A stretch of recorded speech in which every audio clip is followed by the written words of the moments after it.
ஒரு காலத்தில் தர்மம் தடர்ந்த போது அரக்கர்கள் ஆட்சி செய்தனர். உலகம் இருளில் மூழ்கியது. தேவலோகமும் பதறியது. அப்போது தேவிகள் எல்லோரும் தங்கள் கோபத்தை கையாண்டனர். துர்க்கை தேவி தனது திருநட்டியிலிருந்து ஒரு அசுர சேனையை அழைக்க ஒரு பிரம்மாண்ட சக்தியை உருவாக்கினாள். அவள்தான் காளி அம்மன். அவரது விருவிகள் தீப்பத்தி இருந்தன. முடி பூங்காற்று போல பறந்தது. அவள் கழுத்தில் கபால மாலையும் கையில் வாழும் தலையும். அவள் இரக்கமில்லா நியாயத்தின் உருவம். இரத்த பீஜன் என்ற அரக்கன் அவரது இரத்தத்துளி பூமியில் விழுந்தால் மற்ற அரக்கன் உருவாகும். தேவர்கள் பலர் தோல்வியடைந்தனர்.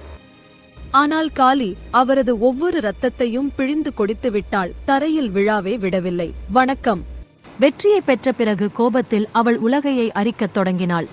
அப்போது பரமேசுவரன் சிவன் தன்னை அவளது பாதத்திற்குள் கீழே வைத்தார். அவள் சிவனை மிதித்ததும் கண்டதும் கோபம் தணிந்தது.